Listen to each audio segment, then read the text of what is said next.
হিন্দু ধর্মের মানুষের সঙ্গে ওতপ্রোতভাবে জড়িয়ে রয়েছে প্রাচীন মন্দিরের প্রসঙ্গ। এই মন্দিরের সঙ্গেই জড়িয়ে থাকে অনেক ইতিহাস, প্রাচীনত্বের খোঁজ। মন্দিরের স্থাপত্য শৈলী দেখে জানতে পারা যায় তৎকালীন শিল্প নমুনা কেমন ছিল। স্থাপত্য শৈলী থেকে শুরু করে ইতিহাস বৃত্তান্ত সবকিছু নিয়ে মন্দির আলোচনার কেন্দ্র হয়ে ওঠে। গোটা দেশ জুড়েই অজস্র মন্দির ছড়িয়ে ছিটিয়ে রয়েছে।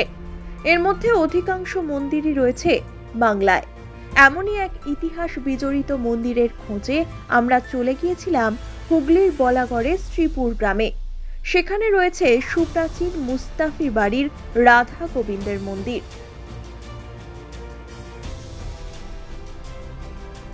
মুর্শিদ কুলি খাঁর দরবারে বাংলার কোষাধ্যক্ষ হয়েছিলেন উলাবির নগরের রামেশ্বর মিত্র।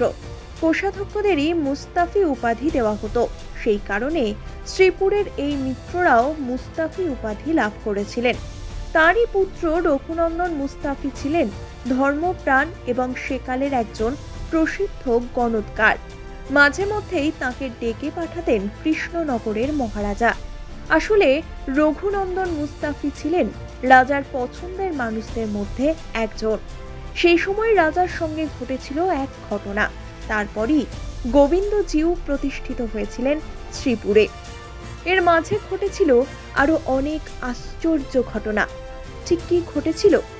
শ্রীপুরে কিভাবে প্রতিষ্ঠিত হলো এই গোবিন্দজিউ, তা জানালেন গোবিন্দজিউ দেবোত্তর এস্টেটের কর্মকর্তা রাজীব মিত্র মুস্তাফি। এই যে রাধা গোবিন্দ এখানে প্রতিষ্ঠিত হয়েছেন, তো সেইটার কিভাবে হলো? রাধা গোবিন্দ প্রতিষ্ঠার যে পুরো ইতিহাসটা যদি জানতে হয়, সে আমরা আমাদের পেছিয়ে যেতে হবে অন্তত 318 বছর আগেকার কথা। যখন রঘুনন্দন মুস্তাফি, আপনার মিত্র মুস্তাফি, উনি একরকম বলতে যে কৃষ্ণপুর রাজসভাতে খানিকটা ওখানকার বলতে পারেন যে কর্মরত অবস্থাতেও ছিলেন এবং রাজার একরকম পরম বন্ধুও ছিলেন। তা রাজার এক সময়তে ওনাকে, এবং তিনি ছিলেন আধ্যাত্মিকভাবে খুব উন্নত মানুষ, যার জন্যে রাজার খুব পছন্দের মানুষ ছিলেন বলেই একটা সময়তে 3টে মূর্তি তৈরি হয়। একবার একটা গোবিন্দজিউ, তার সঙ্গে ছিল আপনার গোপীনাথ, এবং যিনি আপনার ওই আমাদের সম্ভবত মনে হয় যেটা আপনার ইয়েতে আপনার ওই এটা জায়গাটার নাম হচ্ছে ঠিক কৃষ্ণনগরের উল্টোপিঠে, এইখানেতে কি রঘুবীর নাকি এরকম, হ্যাঁ না কৃষ্ণনগরের উল্টোপিঠে এই দিককার গঙ্গাতে পূব পাড়ের ওই এখনো পুজো হয় সমারোহের সঙ্গে। 3টে মূর্তি উনি তৈরি করেছিলেন কৃষ্ণনগর রাজা। তো বললেন আপনার যিনি প্রার্থিত মূর্তি তাকে আপনি যদি ঢেকে দিয়েছিলেন, বললেন যদি নিয়ে নিতে পারেন তাহলে বুঝবো যে আপনি তাকে সত্যি তাকে আপনি আপনার নিজের গৃহদেবতা হিসেবে ভাবেন। তখন দেখা গেছিল সেইখান থেকে উনি গোবিন্দ জিউর যিনি এখন রয়েছেন আমাদের বাড়িতে প্রতিষ্ঠিত, তাকে তিনি কিন্তু পছন্দ করে নেন এবং রাজা চমকে যান দেখে যে এরকম ভাবে তার ধ্যানেতে যে মূর্তি সেটাই উনি ওই চাদরের ভেতর থেকে তখন রাজা ওনাকে বললেন তো ওনাকে দান করে দেন। এবং সেই মূর্তি উনি যখন সমারোহের সঙ্গে নিয়ে আসছেন গঙ্গা দিয়ে, দেখা যায় যে পরবর্তী পর্যায়েতে বর্গীরা আক্রমণ করে ভেবেছিল যে কোনো বিয়ে বা বরযাত্রীর যাচ্ছে হয়তো, মানে বাজনা টাজনা বাজাতে দেখা যায় যে উনি তখন যতটা সম্ভব দ্রুত ওই নৌকো চালিয়ে এসে আমাদের কাছাকাছি এলাকায়, এখানেতে দেখবেন একটা পুকুর আছে এই বুড়ো শিবের মন্দিরের উল্টো পিঠে, সেইখানে গঙ্গা ছিল। গঙ্গা সরে গেছে এখন প্রায় 1-1.5 মাইল, 1-1.5 কিলোমিটার দূরে চলে গেছে, কিন্তু কথা হচ্ছে যে ওইখানেই গঙ্গা ছিল। সেখানে ওই মূর্তিকে উনি বাধ্য হয়ে সেই চোখে জল ফেলতে ফেলতে উনি সেখানেতে বুক থেকে নিমজ্জিত করে দেন গঙ্গাতে, যাতে ওরা কোনোভাবেই না পড়ে। তারপরে দেখা যায় যে সেই মূর্তি কিন্তু পরবর্তী পর্যায়েতে এখানে বেশ কিছু ধীবর বা জেলেদের দিয়ে উনি সেটাকে তুলিয়েছিলেন। এবং সেই ধীবরদের উনি বলেন যে তোমরা কি নেবে, তারা তখন বাবুর কাছে প্রার্থনা করে যে আমরা পয়সা করি দিয়ে তো এগুলোর মূল্য করা যায় না, আপনি অন্তত একবার অন্তত আপনি, মানে আমরা তো আপনার পূজা বছরে একটা দিন করে আপনারা এখানেতে ওই আমাদের বিগ্রহকে ওই আমাদের বাড়িতে অধিষ্ঠান করাবে। এই শোভাযাত্রা করে পয়লা বৈশাখের দিন প্রত্যেক বছর গোবিন্দজিউ কিন্তু আমাদের বাড়িতে রাধা গোবিন্দ যান ওই শোভাযাত্রা করে এবং সিংহাসনে বসে। সেখানে প্রায় ওরা 1600 বছরে এখনো পর্যন্ত বংশ পরম্পরায় আজকে 250-300 বছর ধরে তারা পুজো করে যাচ্ছে। এখানে রাস উৎসবের সময় মহা ধুমধাম করে পুজো হয় গোবিন্দজিউর। রাস উপলক্ষে বিভিন্ন বিচিত্রানুষ্ঠান, যাত্রাপালাও হয় এখানে। এর পাশাপাশি রাসের সময় এখানে হয় বিন্ধবাসিনীর পুজো।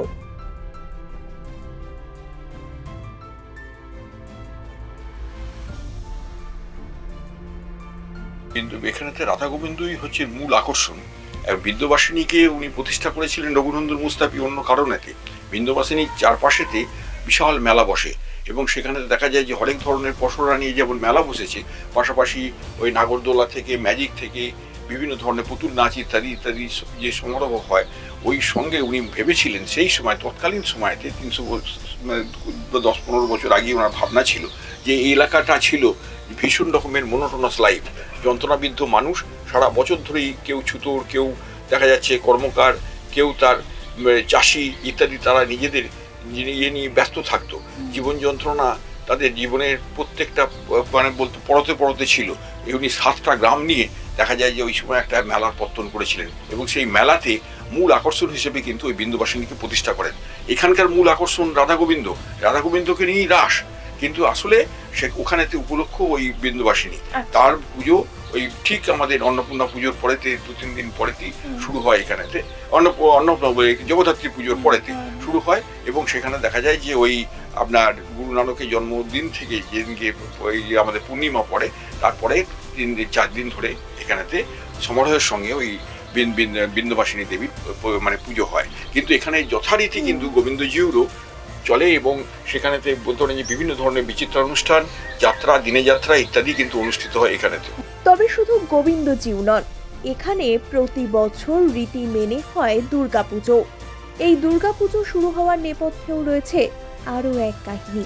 দেখা গেছিল যে ওই আমাদের যিনি প্রতিষ্ঠাতা তাঁর স্ত্রী এখানেতে, উনি কিন্তু ওই যেমন রঘুনন্দন ছিলেন শাক্তর উপাসক, ওনার স্ত্রী ছিলেন বৈষ্ণব এবং সেখানে দেখা যায় যে বৈষ্ণব এবং শাক্তের দুটো মিলন কিন্তু এখানেতে হয়েছে, যার জন্যে ঠিক বৈষ্ণব গোবিন্দ রাধা, অথচ তারই প্রাঙ্গণেতে ওই প্রথম দিন আপনার বোধনের দিন, যেদিনকে আমাদের 13 দিন ধরে বোধন চলে, দুর্গার বোধন হয়, এই 13 দিনের প্রথম দিনের যে একটা পাঁটা বলিদান ওখানে হয়, কিন্তু এই শাক্ত যারা ছিলেন তারা কিন্তু বিশেষভাবে শাক্ত মতেতে ওই যে বৈষ্ণবদের যে জায়গাতে ওইরকম ধরনের বলির প্রথা কিন্তু নেই, কিন্তু দেখা যায় যে ওইখানে শাক্ত এবং বৈষ্ণবকে মেলানোর জন্য উনি কিন্তু ওইখানেতে বলি প্রথাটা, সেই প্রথম দিনের একটি বলি কিন্তু ওখানেতে হয় ওই প্রাঙ্গণেতে, রাধা গোবিন্দের প্রাঙ্গণে।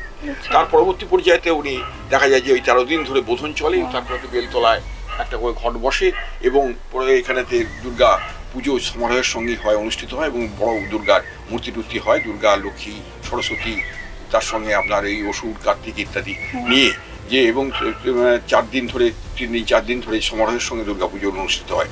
পাশাপাশি ওই শাক্ত এবং বৈষ্ণব দুটো মত, এবং এখানে দেখা যায় যে এখানে বলিদানেরও জায়গা রয়েছে, উল্টো পিঠে হোমেরও জায়গা রয়েছে, যথারীতি কিন্তু হোম যজ্ঞ সহকারে এখানেতে পুজো হয় এবং প্রাচীন পদ্ধতিতে।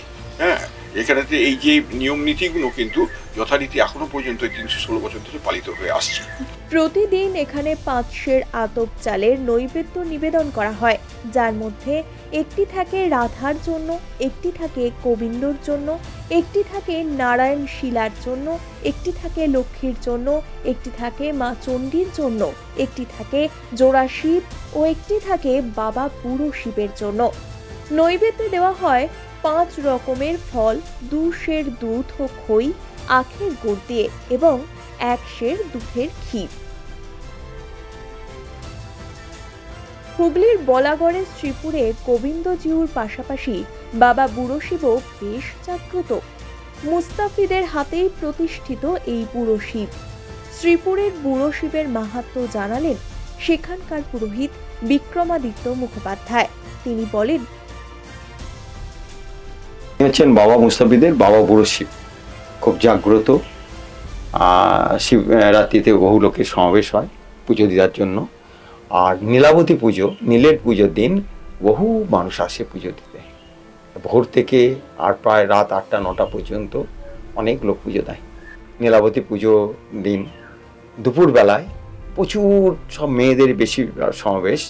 হঠাৎ তোমাদের বয়সী একটি বউ একটা বাচ্চা নিয়ে, বছর 1.5-2 ঢুকে পড়ে কাঁদতে কাঁদতে। তিনি মানে মাও কাঁদছে, বাচ্চাটাও কেঁদে কোকিয়ে যাচ্ছে। আমরা কি হলো, তখন আমি বললাম তোমরা একটু বাইরে যাও তো। ভেতরে অনেক লোক ছিল, আর তাদের একটু বাইরে বার করে দিয়ে বললো কাল সন্ধ্যেবেলা থেকে এর অসহ্য পেটে যন্ত্রণা হচ্ছে, বাচ্চাটা কিছুতেই এই যন্ত্রণা সারছে না, সারা রাত ঘুমোয়নি, কেঁদে কোকিয়ে যাচ্ছে। ডাক্তার, আমি বললাম ডাক্তার দেখিয়েছো? বলে হ্যাঁ ডাক্তার দেখিয়েছি, কিন্তু কিছুতেই কিছু হচ্ছে না। তখন আমি বললাম ঠিক আছে, তুমি এক কাজ করো, ভেতরের লোকদের সব বাইরে বার করে দিয়ে আমি বললাম তুমি জামাটা খুলে দাও, জামাটা খুলে দিলাম, এখানে শুয়ে দাও।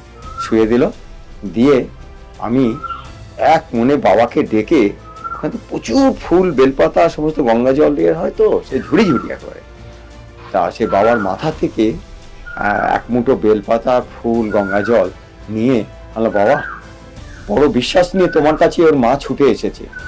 আমার গায়ে লোম কাটা দিয়ে উঠছে, তুমি ওকে ভালো করে দাও, সত্যি সত্যি সত্যি বাচ্চাটাকে ভালো করে দাও। হ্যাঁ, এক মন নিয়ে ছুটে এসেছে, এক সত্যি বাচ্চা বড্ড কষ্ট পাচ্ছে বলে ওই ফুল বেলপাতা গঙ্গা জল নিয়ে ওর মাথা থেকে পেটের দিয়ে বুলিয়ে দিতে সঙ্গে সঙ্গে উঠে দাঁড়িয়ে খিলখিল করে হাসছে, এসে বলছে আমাকে ফল দাও, প্রচুর ফল, আমাকে ফল দাও। মিরাকেল কি করে সম্ভব? আসল কথা কি জানো, বিশ্বাসে যোগায় বস্তু তর্কে বলতো।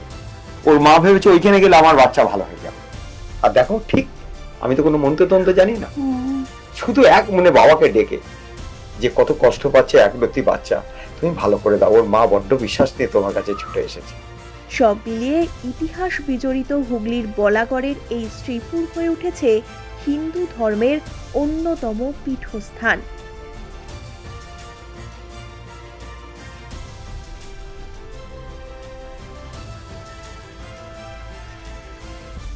ক্যামেরায় কল্যাণ সাহার সঙ্গে মোহনা বিশ্বাসের রিপোর্ট, ওয়ান ইন্ডিয়া বাংলা।